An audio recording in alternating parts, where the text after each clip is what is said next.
welcome. My name is Loa Fridmanson of Activate Corporate Relations and Activate Education and Training. And we are here today with another incredible Indigenous entrepreneur. I'd like to introduce everyone to Lisa Peterson of Peterson Stone, who is a member of the Squamish Nation. And I have had the pleasure of working alongside Lisa in the training that we do at the Squamish Nation that I do at Gina Jackson. And I'm just really happy to be able to have her here on the show and for her to share her story and how she got started in business. I think it was about 3 years ago. Was it, Lisa? Was it about? Yep, it's been about 3 years now we've been in business. Yeah, and your growth rate has just been incredible. So can you please tell us a little bit about what it is that Peterson Stoneworks does so that we can give our viewers an idea? So we are in the business of marble and granite artistry. We do all like custom stonework, granite, marble, man-made stone. We make things like kitchen countertops, islands, bathrooms, fireplaces, like anything in stone, basically we can create it. Yeah, and you do such beautiful work. All the images that I see that you regularly post in social media is they're beautiful. They're gorgeous. So can you and congratulations, by the way, you just won Young Entrepreneur of the Year award at the BC Business Aboriginal Awards. Can you tell us a little bit about what that experience was like for you and what did it take to get there?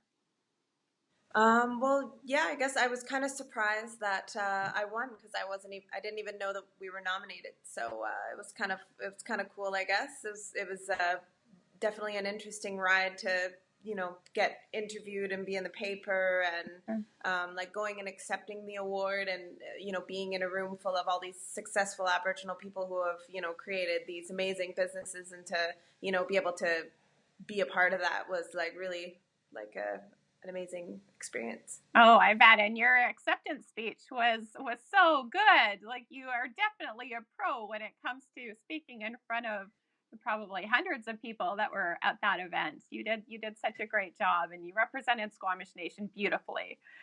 So our next question would be, you are, as you just won the award for Young Entrepreneur of the Year, you and your husband, Nick, are in your late 20s, correct? And being that, you are that age and you've ventured out on your own and you started your own business, can you tell us a little bit about what prompted that decision? And, that's taking a big risk. So what made you decide to do that?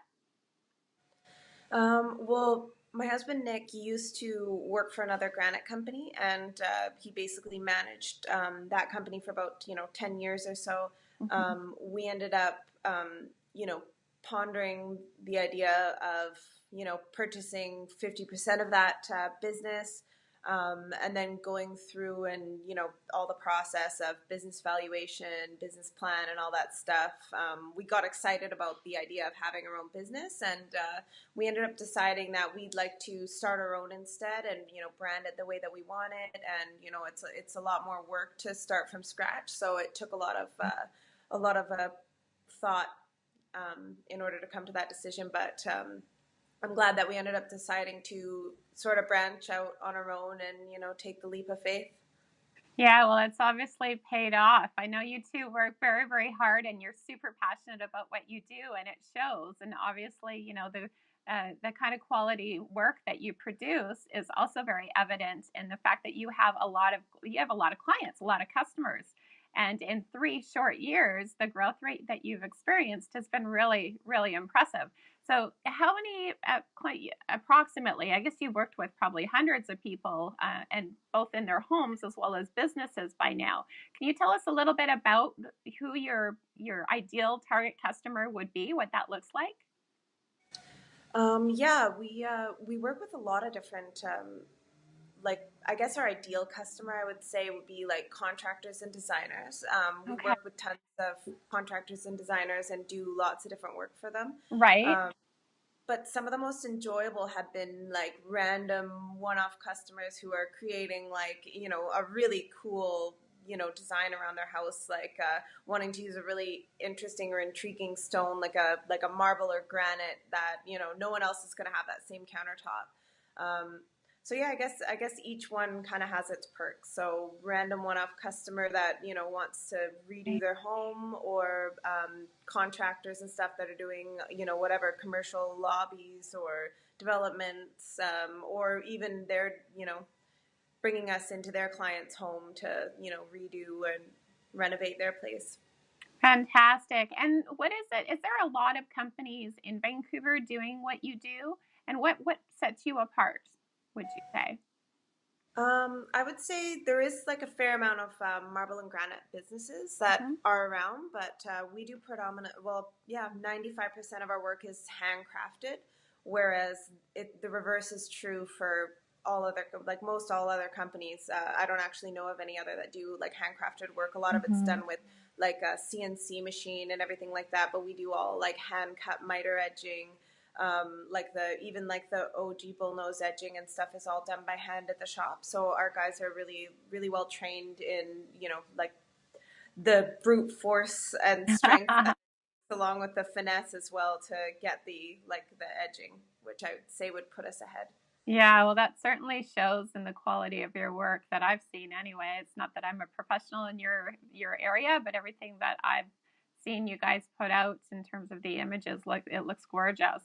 So I can see how a lot of customers would want you specifically to be doing the work in their homes and their businesses.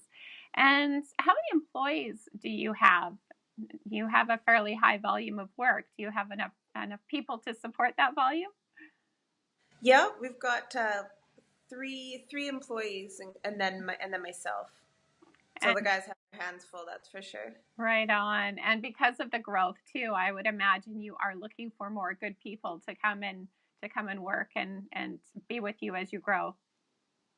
For sure, yeah, we are looking to hire right now. Actually, we are really busy, and we are looking to especially hire like people from the Aboriginal community, because it's a community that gave so much to us that we'd like to give back and support the Aboriginal community in that way as well.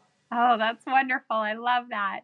And are you doing anything in the community right now in terms of any kind of charitable contributions or getting involved in having Peterson Stoneworks, your brand out there and letting people know that you care and you want to support what's happening in the community? Well, currently, like we do donate to like financially to the children's charity every month, just because I Oh, think it's a really important one. Um, but other than that, like just trying to like get more involved in things in the Aboriginal community. We would really like to find like some ways that we can give back to the Aboriginal community specifically, but we have right to on. find ways to do that, in ways that we can. Well, I think even just in the growth of your business and being an inspiration for other people who want to start and grow their own businesses in the community, and also hiring people from within the Squamish Nation, I think that right there obviously shows a lot of community support. So that's really great. And what about what sort of financing have you had? Like, did you do it? Did you bootstrap it all from scratch, or have you had? I think you received a couple grants, right, from the Squamish Nation.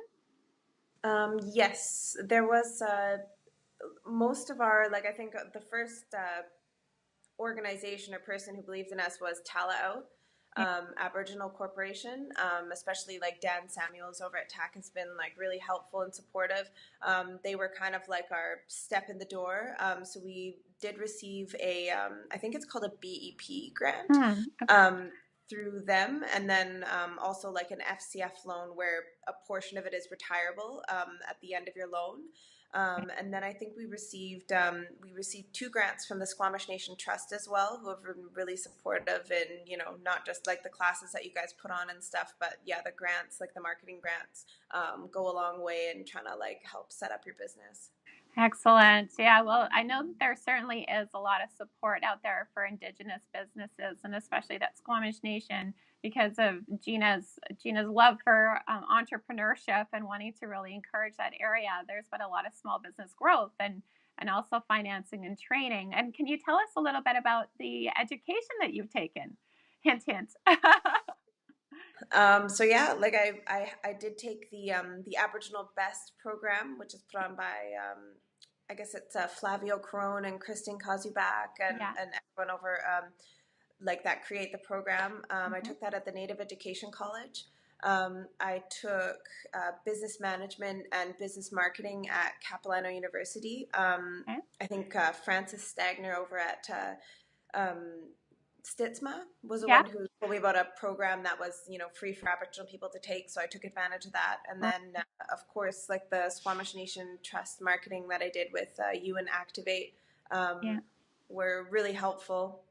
Excellent. Thanks. And it's certainly, I can see, I mean, you show up for a lot of the courses, and that's evident in how you're branding your business. You're taking what you've learned and you're actually using it, which for an instructor is a beautiful thing to see and super inspiring. And also for people around you to see that you're really wanting to grow and develop yourself as an entrepreneur. I think that that's inspiring for them as well. So it's important. I think that we're always learning, right? And it's Yeah.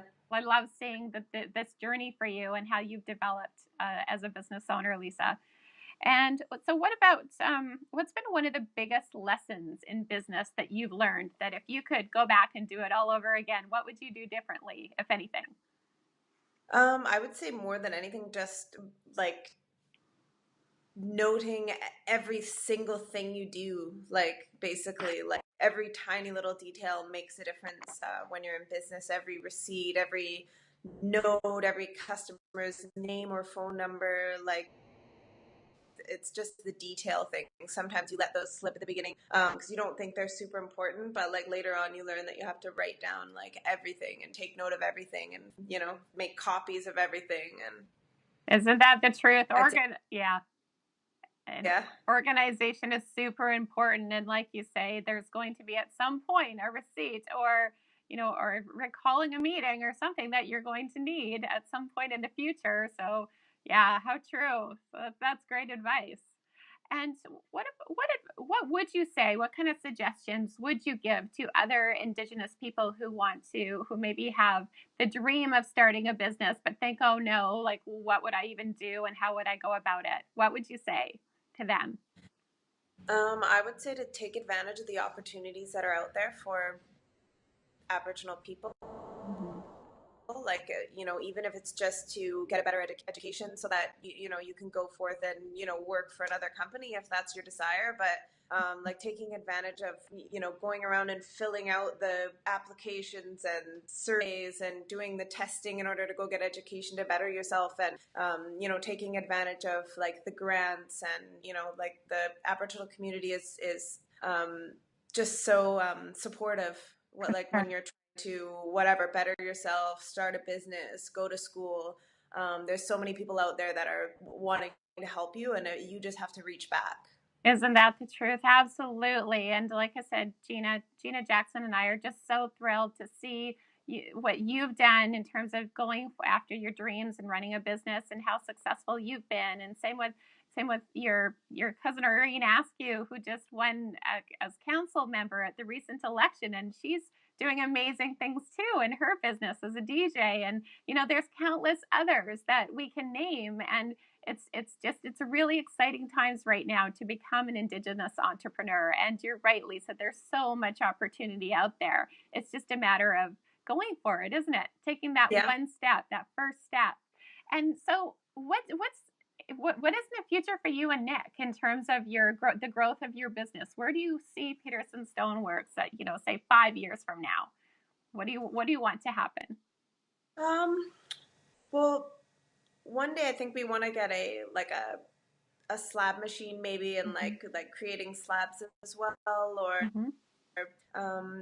I would like to build some like really cool custom stonework like in like Aboriginal like community centers and stuff, like Yeah. I'd love to see the natural stone mixed in with all of the artwork, like the Aboriginal artwork, and the like the stone with the wood and the wood carvings. Like I think more than anything I'd love to see like collaborations like that happen.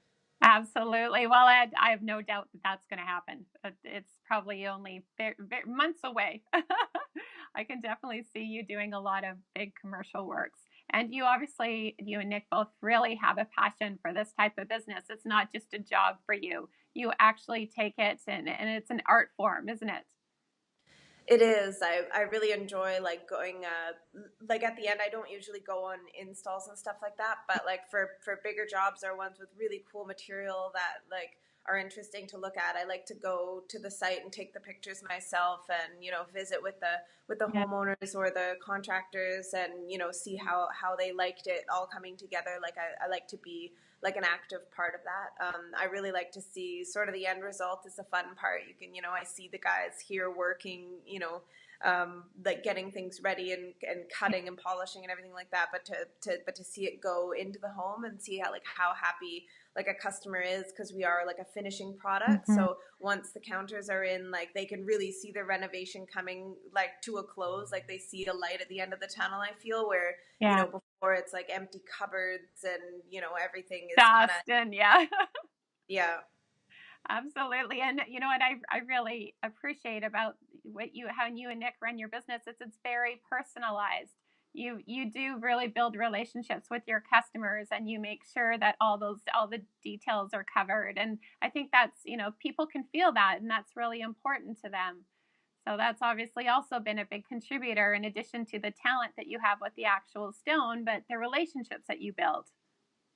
Well, for sure. I mean, life is about building relationships with people and, helping other people up along with yourself. And, we've been lent the opportunity from the Aboriginal community for that support and help. So, we turn around and do that as well. And you build relationships with your clients and all the people that you work with. And it makes the work go faster. It makes it go more smoothly. And, if everyone works together, it's much better. Absolutely. And it's way more fun too, right? When you can have relationships with the people that you work with, and get to know them as a person, as opposed to simply as a one-off customer. So Of that's, course, yeah. yeah. So you and Nick have really earned all the wonderful successes that you've had and are going to continue to have. And I really appreciate being able to witness your journey as an entrepreneur, Lisa, and for having you here on the show to share your business story with others, and in the hopes that, we can collectively support the community in building more small businesses and being more prosperous. And yeah, so it's just really great. I appreciate you being here today, and I look forward to having you back. So thanks again. Thanks, Loa. Okay, I'll talk to you soon. Bye, everyone.